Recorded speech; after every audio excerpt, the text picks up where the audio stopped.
Do you feel like you're at your max, stressed out? Have you been putting yourself on the back burner? Well, today I have Kendra on the podcast who is a counselor, and we're going to be talking about unmet needs, healing past wounds, boundary, media consumption, self-compassion, and so much more so that you can stand in an empowering place to really take care of you and your health. And guys, I encourage you to reach out if you know that you need some support. I talk to so many people and they say they really put off making a phone call. So don't let that be you. If you know that you need some extra support, accountability, some coaching, then set up a free call. My link's going to be down below and you can start to get that support that you need. Through my personal training app, you'll be able to learn how to exercise correctly, have workouts under 30 minutes, and be able to track your habits and have that accountability. You'll be able to message me unlimited and really get that support you need. So you can stop Googling YouTube videos of what to work out,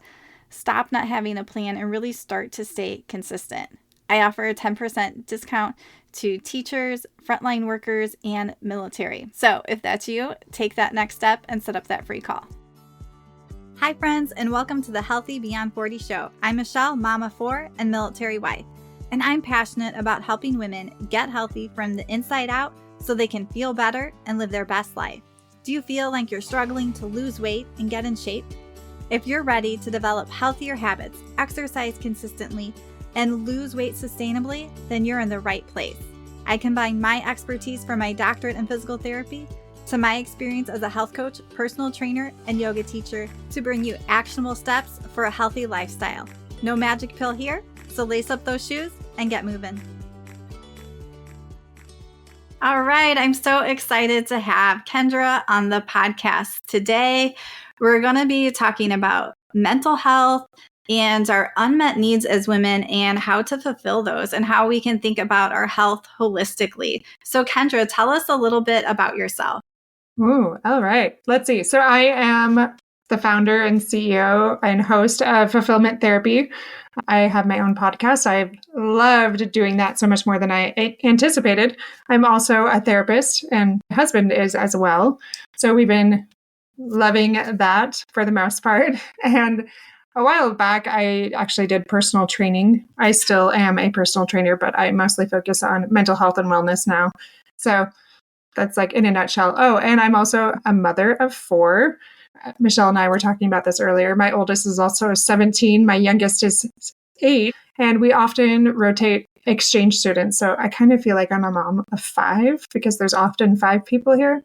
So yeah, it's just a blast, very busy and fun. And my kids are in those really fun stages where you get to see them learning what their interests are and diving into those and seeing them get better and better. So I love this stage of life. Like I have so much more energy than I did as a young mom, and it's beautiful. Yeah, I love that. More energy even as you're aging. So I'm excited to hear your outlook and take on these different topics. So first, let's dive into how do you identify unmet needs? So when there's something that we need, but we're not even aware of it. And maybe some of my listeners don't even quite know what that means. So you might want to explain that first. Yeah, absolutely. I remember when I first came across this when I was going to school again for the second time, getting my master's in clinical counseling. And when I looked at like or a lot of people have heard of Maslow's hierarchy of needs, but this like really resonated with me because it was, if you haven't seen it, it's a pyramid and it breaks it down into different areas where we have like at the bottom is our basic needs and then our psychological needs. And then at the top is those self-fulfillment needs, which is where I love to focus on. But at the bottom, you might have that population of clients that they're always putting out fires, like they're just barely surviving. And they just don't know what's wrong, but they are dealing with things that are more like, where am I going to sleep at night? Are we able to pay for rent? Do I have enough food? Like their basic needs are not being met. And in that middle area, you have those other needs like self-esteem or that feeling of accomplishment, or relationships might be struggling here, those love needs. And so you learn to understand those a little bit more. And we can go in really into a lot of depth with each of those areas, but just understanding somewhat where they are. And at the very top of the pyramid is those, like I said, those fulfillment needs where we reach our higher potential and we are more creative. We're doing things that help us become who we want to become, who we feel like we're meant to become. And when we're just staying in that bottom area of those basic needs, it's really hard to feel true joy and fulfillment because, like I said, we're just putting out fires instead of thriving like we really want. So the trick in this, identifying those needs, is some psychoeducation, some help, some coaching, therapy even, because this can be complicated, but also doesn't have to be. Like you can just, like a quick self-check would be like, are my basic needs met? Do I have security and food and water and shelter? Probably, most of us do. And then the next area, like, how are my relationships? How am I connecting with my friends? What am I doing in the areas of like feeling accomplished, like maybe at work or otherwise? And then if you feel like, okay, maybe that's not it, like I feel pretty good in those areas, maybe you just are not leaning in and doing something more for you. Like maybe it's been for so many other people that you haven't really explored, like, what do I love to do? What talents and hobbies have I had? Have I been not utilizing? Have I been developing those things, or have I just like kind of existed for everyone else and have put those off on the back burner? I know a lot of moms do that, especially like when I ask them, what do you love to do? What are your talents? What are your hobbies? I just get this blank stare. And I'm like, oh, I remember that. Just not focusing on that for so long that you forget who you are. So that's kind of a loaded question, but that's a very simple, kind of quick way to do a self-check of like, what am I missing here? And where am I at in this pyramid? And what do I want next? Yeah, I think it's so easy to just go on autopilot and we keep doing what we're doing. And a lot of times we keep saying yes to other people and other things, kids, family, things that can be good. But definitely, I hear that word back burner quite a bit. I put myself on the back burner. I also work with women who are like retiring and they think they're going to have this time, but somehow they still manage to fill their time because it's been such a habit of not taking care of themselves. So I think people always have to prioritize that. Even when you're younger and busier, you can still prioritize you and being able to sort of step back, like you were saying, and look at those different areas. It also reminded me of like the wheel of life. Every few months, I look at one for myself and thinking of those different areas, like how am I doing in each area? You know, relationships, parenting, spirituality, my physical body, my nutrition. These different pieces, how am I doing in those and what do I want to focus on? So I think that's a great explanation. And so let's say someone is really struggling in that like self fulfillment, really sort of also just taking care of themselves. What are some things that they could do to start to meet some of those unmet needs that they have? Well, you kind of hit on it a little bit already, even with that balance. Like I call it a wellness wheel, kind of breaking that down. But as you probably have guessed, I'm a big advocate of therapy. So start with a therapist or a coach or whoever you can. But breaking those down. So part of that is healing from past wounds. And that's a huge part because otherwise we are just putting band-aids on things. So healing from those trials, those battles, those traumas that you've experienced, that is really foundational to it. But it's also other things like learning how to be assertive. And so many people think they know what assertiveness is, but I promise you 95% of my clients do not, or they think they're being more assertive than they are, but instead they're often very passive or too aggressive. And we break that down, like how can you set boundaries, and then how can you maintain them? How can you defend those boundaries? Or even understanding like what their values are. Like all of these are key parts in it. But boundaries is a huge thing. Assertiveness is a huge thing that plays a part in that. But yeah, and that balance that we talked about. I would say those are 3 areas that I really focus on with a lot of clients that kind of help them really get that headway for sure. Yeah, and I think it's a big thing, even as I work with people, we have these past patterns or wounds or hurts or things that we did as a child that we carry into that are bad patterns, like emotional eating, whether that's like we did something good and we eat as a reward, or we're stuck in anxiety or sadness, or maybe there's fighting around us and I go to my room and I eat, and we're stuck in these patterns. Are there any other, because I think sometimes a lot of people aren't even aware of those and how they're really affecting their health. So I gave some, I don't know, are there any more that you can think of, just so if someone's listening, it will trigger like, oh, maybe that's me. Are you asking, just to clarify, like ways that we escape and what kind of things that we might do to avoid? Yeah. Like what are Yeah. other patterns like that people might be doing, like that might be, oh, that might be a little cue that I need to get help and work on that to really better my health? Yeah, that is a great question. What I see with a lot of clients is, and this one is socially acceptable usually, it's media consumption. So not just your phone, but then you're going to the laptop, then you're going to the TV, then whatever it is, like you're just rotating where nobody's connecting and you're just doing that over and over again. But it can also be, and you've probably seen this in your field too, it can be exercise. It can be being too preoccupied with our diet. It can be so anything that is where we go. Like here's a self-check, just plain and simply. If you're feeling hungry, lonely, tired, any of those emotions that are kind of make you feel restless and uncomfortable, what do you want to do when you feel that way?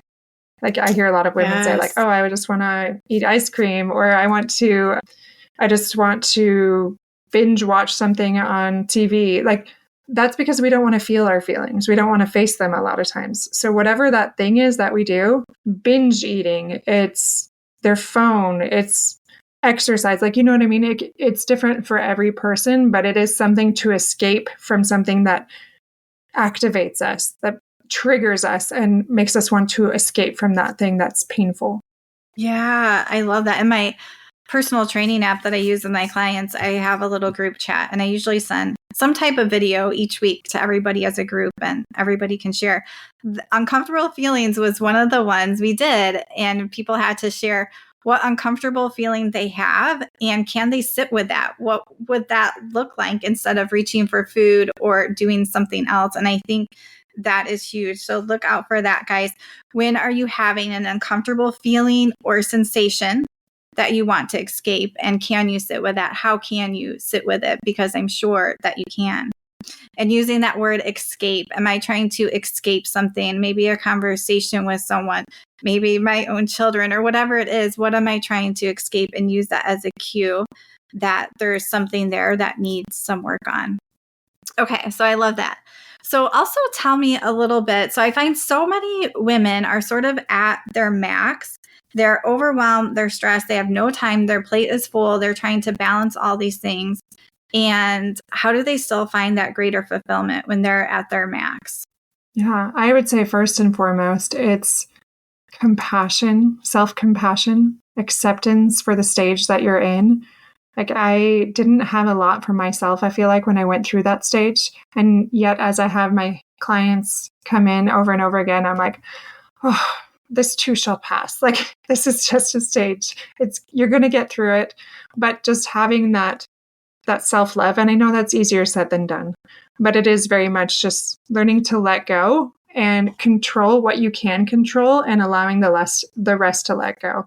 Like I did a pretty good job of exercising throughout all of my pregnancies and all of those things. And I know some women are not able to do that for one reason or another. But there were times when I had like a baby in the NICU, or I was healing from a C-section or something where it wasn't realistic to do those things. And that's okay. Just giving yourself permission to not be perfect, to let down some of your unrealistic expectations. And then the other side of that, like there's a balance in all things, right? The other side of that is very much not, I tell my clients this all the time. If it's important to you, you'll find a way.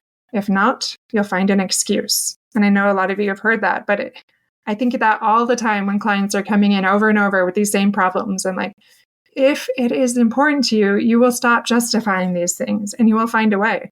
So if fulfillment is important to you, then you will get reflective, you'll get still, you'll ponder, you'll do what you can to examine your life, to get a coach, to get therapy, to get to that next level, because the pain of staying where you're at is too great and you're ready to move up. You're ready to thrive. And that could be a small incremental step. I love James Clear and BJ Fogg that talk a lot about there's that incremental growth, that 1%, those micro adjustments that we can make. Like, if you're comparing yourself to your neighbor or somebody else, you might feel like you are so far back and there's no way you're going to catch up. But that only brings shame and sadness when we compare it to others, but just that small thing that we can do for ourselves. So maybe for me today, that might be, I'm going to be present with my kids for 10 minutes when they get home. I'm going to put away all distractions and I'm just going to look them in the eye. And I'm going to do that this whole week. And that's going to be like my win. That's going to be my tiny thing because I'm struggling in that area and I want to focus on that. Or maybe it's something bigger, like, you know what? I've been consuming a lot of media. I'm ready to become a creator. I'm going to sign up for a class or whatever that is. Like, we can all break it down a little bit, but focusing on maybe what you're lacking and what would help you become your higher self, your better self, or you're reaching your greater potential without excuse, without justification, but leaning into that and being brave. Yeah, I love that. And I love how really starting from that place of self-compassion, acceptance, self-love, because if we're not there, that's something we need to work on. Because once we can get there or closer to there, then we can start to take actions that actually help support ourselves and our health. When we are against ourselves and beating ourselves up, we're not going to be taking those actions that we need to do. So that can be a cue as maybe that's an area that I need to get some coaching or therapy or something on. And I also loved how you said control. I mean, this always comes up for me too. Like, what can I control? I like imagining 2 circles. What can I control? What is out of my control? And I can focus on those things that I can control. And a lot of those are going to be you because we can't control other people. So I can control how I move in my body, when I'm going to bed.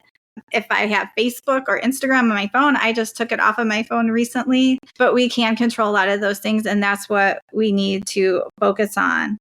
And I think the other thing as you were talking that I thought of was just sometimes we don't know the possibility of what is possible for us. And so that can keep us stuck too. So we really have to get quiet, open our mind, maybe talking to a good friend or a coach or a therapist. And how can I open my mind to more possibilities that I don't have to stay where I am? I may have these different things that I'm doing, but there may be other possibilities too. And we have to open our mind to that. So I just want to pause and share some of my favorite supplements that I'm using for myself and for my family. So my first 2 come from Zinzino, and I'm an independent partner with them because they're such high quality supplements that I know I can trust what comes from them. So first, they use test-based nutrition, and they're really big proponents of cellular health. So that means working on our health from a cellular level. So that impacts all of our body. So the first product that I use and recommend is their Omega Balance Kit. And this allows you to test your omega levels and then to supplement and then to retest and make sure that your body's absorbing. Because maybe if you have some gut health issues going on or different reasons, you may not be absorbing as much. And we want to test and figure that out. Their omega oil has no fishy smell, no fishy burps. It's a high quality oil with added polyphenols so you can get the best absorption that you can. The other product I love by them is their Extend, and it's a multivitamin, but it's not only a multivitamin, it's actually an immune support. So this is a really cost-effective way to get those extra immune boosting nutrients like beta glucans, olive leaf extracts. So I've noticed that through taking this, me and my kids have gotten way less sick. So it's not just a multivitamin, you're getting that immune support, which is really the reason I take it. I also love that Zinzino gives you a credit back for all your shipping costs. So shipping's $10. They give you that credit back to use on future products. You can also earn free products with them when you share with your family or friends. And also when you order through my link, you're going to get a free health coaching call. And the other supplement I love is for those people who are struggling with low energy, feeling stressed, is Organifi's green juice. What makes the difference between this green juice and other ones, it has the greens that help detox, but they have a clinical dose of ashwagandha, and this is a adaptogen herb, so it helps our stress response. And it commonly comes up when you're reading things about perimenopause or menopause and just that extra stress that our body can feel, that this is a really great adaptogen herb. If you use the code HEALTHY20, you guys are going to save 20%. And make sure anytime you guys order again, just keep using that code HEALTHY20 to save again. All right, friends, let's head back to the show. Did you have any thoughts about that? Yeah, I'm just writing some notes on that. I love that. Like we don't know it's possible. We don't know what we don't know. But it is that taking that one step forward into the darkness, because that's all it takes is forward momentum.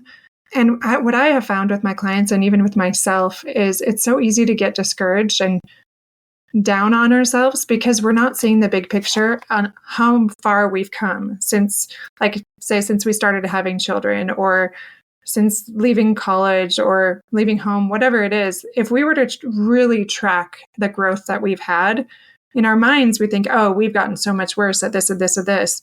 But really, probably most of us have improved significantly more than we expected.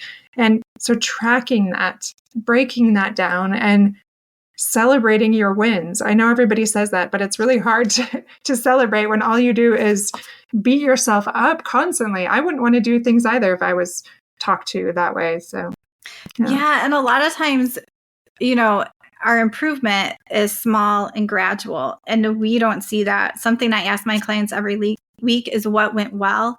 What are your wins? Because we need to start seeing that, because that's what helps to create more and more action. A lot of times our brain, or we have come up with an unrealistic expectation when it comes to our health with something. And when we don't get there, we feel like we're failing, but we actually don't see that we are slowly improving. And when we do more of that gradual improvement, a lot of times that is what is more sustainable, and that is what feeds our brain. Absolutely. Yeah. And so another question here. So what are some tips that you have for women to really thrive, really take care of themselves, instead of just being complacent and sort of going through the motions, doing the same thing that they're doing, sort of getting out of that rut? How does someone do that? Like when they want to take care of their health, they have these different ideas, but they're really sort of stuck. Well, if I would answer that with a personal story, actually, my husband and I, and as I mentioned before, we are both therapists. And so we are very much in the world of what can we do to improve our lives. And even with us and that background, there was a time when we were just like kind of stuck and felt like we were just surviving as parents.